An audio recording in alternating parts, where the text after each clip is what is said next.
Hello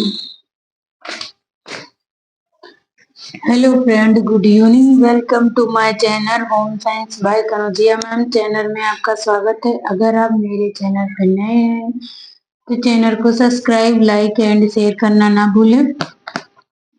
और जो बच्चे हमारे साथ जुड़कर होम साइंस सब्जेक्ट के साथ UP TGT, PGT, LT, GIC, Bihar BPSC 4, Bihar state से संबंधित तैयारी करना चाहते हैं तो हमारे चैनल से जुड़ने के लिए हमारे चैनल को सब्सक्राइब कर लें और बेल आइकन को भी प्रेस कर लें, जिससे आने वाली वीडियो का नोटिफिकेशन आपको मिल सके। और हम 2021 पीजीडी का पेपर होम साइंस सब्जेक्ट हल कर चुके हैं और ये हम हल कर रहे हैं पीजीटी 2016 का पेपर है, गृह विज्ञान होम साइंस। क्वेश्चन नंबर 1 से क्वेश्चन नंबर 51 तक क्वेश्चनों का इससे अगले सेशन में क्वेश्चनों का डिस्कशन हो चुका है और इस सेशन में हम क्वेश्चन नंबर 52 से डिस्कशन करेंगे। तो 52 क्वेश्चन कह रहा है FSH का विस्तारण करें। क्वेश्चन नंबर 52 कह रहा है FSH का विस्तारण करें। तो ए कह रहा है फॉलिकुलर स्टिम्युलेटिंग हार्मोन्स, बी कह रहा है फास्टर स्टिम्युलेशन हार्मोन्स और सी कह रहा है फॉलिकल स्टेटिंग हार्मोन्स और डी कह रहा है फॉलिक्यूलेशन स्टिमुलिस हार्मोन्स, है ना। तो हमारा आंसर जाएगा ए फॉलिक्यूलर स्टिम्युलेटिंग हार्मोन्स, FSHR का फुल फॉर्म, है ना, follicular stimulating hormones. Question number हमारा 53 कह रहा है अंडो उत्सर्जन डॉट डॉट की प्रक्रिया है। तो अंडो उत्सर्जन की डॉट डॉट की कौन सी प्रक्रिया है, इनमें से मतलब किसको कहेंगे कि अंडो उत्सर्जन की प्रक्रिया है। तो ए कह रहा है अंडा बनना, बी कह रहा अंडे का निष्कासन, सी कह रहा अंडे की वृद्धि और डी कह रहा इनमें से कोई नहीं। तो अंडे कहाँ पे बनते हैं? अंडे हमारे ओवरी में बनना, ओवरी अंडाशय में बनते हैं, है ना। अंडे हमारे अंडाशय में बनते हैं और अंडे की वृद्धि भी वहीं पे होती है हार्मोन्स के सहयोग से, है ना। प्रोजेस्टेरोन हार्मोन्स जो है लैंगिक हार्मोन्स है ना, तो इनके लिए। और अंडे का निष्कासन जो है अंडे का निष्कासन कहलाता है अंडे का उत्सर्जन। अंडे का निष्कासन ही उत्सर्जन कहलाता है और ये हमारे ओवरी से अंडे जो है अंडाशय से निकलकर फैलोपियन ट्यूब में आते हैं और फैलोपियन ट्यूब में वहां पे 1 हफ्ते तक रहता है और जब उसका शुक्राणु से निषेचन नहीं होता फिर वो फर्टिलाइजेशन के थ्रू निकल जाता है ना। क्वेश्चन नंबर हमारा 54 कह रहा है वनस्पति कोशिका तथा जंतु कोशिका में सामान्य रूप से पाया जाता है। वनस्पति कोशिका तथा जंतु कोशिका में सामान्य रूप से पाया जाता है। तो ए कह रहा है क्लोरोफिल केवल हम पेड़ पौधों में हमें देखने को मिलता या होता है, हम इंसानों में क्लोरोफिल नहीं पाया जाता, है ना। और ग्लाइकोजन हम कह सकते हैं कि ये केवल जंतुओं में पाया जाता है, न कि पेड़ पौधों में, वो भी स्किन के नीचे मांसपेशियों में और यकृत में इकट्ठा होता है ना ग्लाइकोजन। और सी कह रहे स्टार्च तो पेड़ पौधों की जड़ों में एकत्रित होता है, न कि हम इंसानों में, है ना। हम तो इसको खा के ऊर्जा प्राप्त करते हैं स्टार्च को।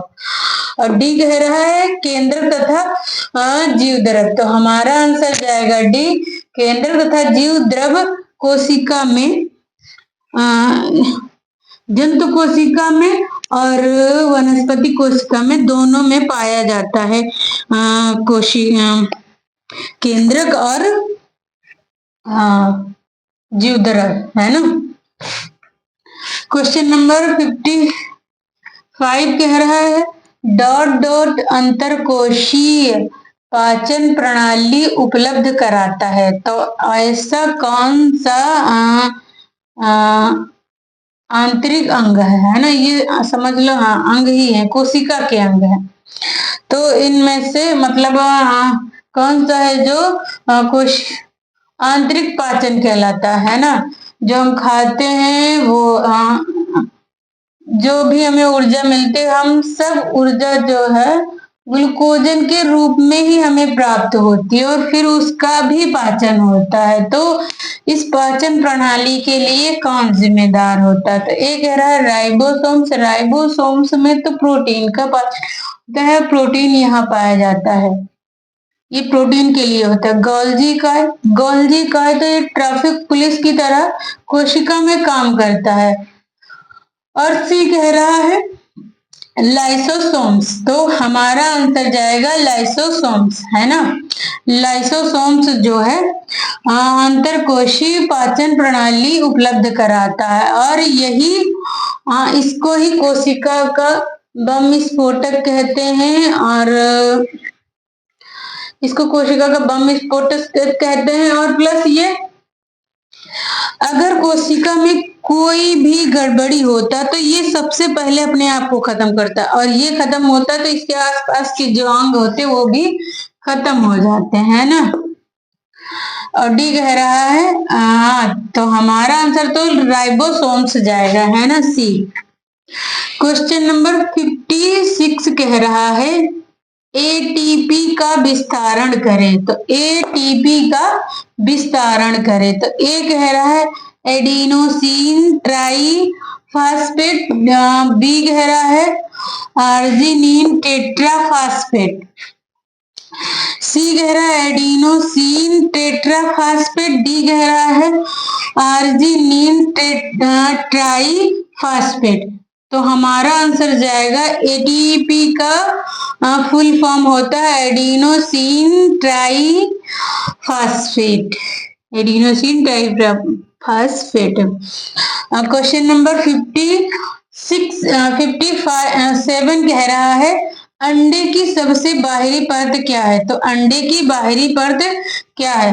तो ए कह रहा है कोरोना रेडिएटा, बी कह रहा है जोन पेलुसिडा और सी कह रहा है उपकला और डी कह रहा है इनमें से कोई नहीं। तो हमारा आंसर जाएगा ये कोरोना रेडिएटा जो है अंडे की सबसे बाहरी परत होती है ना, और इसमें 3 लेयर्स पाई जाती हैं।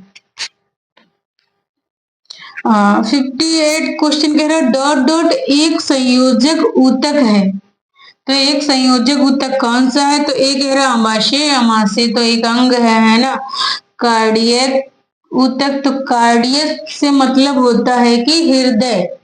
कार्डियक जैसा शब्द आ जाए कहीं पे तो आप समझ लीजिए इसका संबंध कहीं ना कहीं हृदय से है। तो ये कह रहा है मतलब जो हृदय की ऊतक है वो।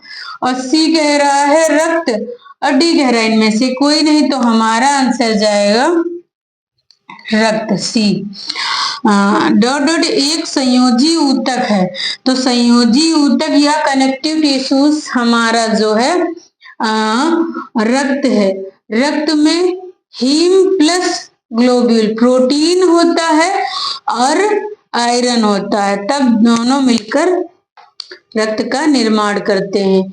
आई होप कि ये क्वेश्चन पेपर आपको समझ में आया होगा। अगर कोई क्वेश्चन ना समझ में आया हो तो आप कमेंट करके हमें जरूर बताएं। और जो बच्चे हमारे चैनल पे नए आए हैं तो चैनल को सब्सक्राइब, लाइक एंड शेयर करना ना भूलें।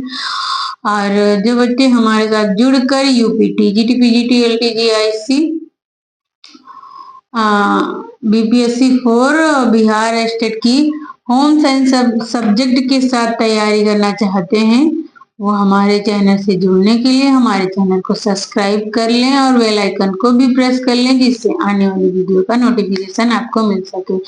जय हिंद।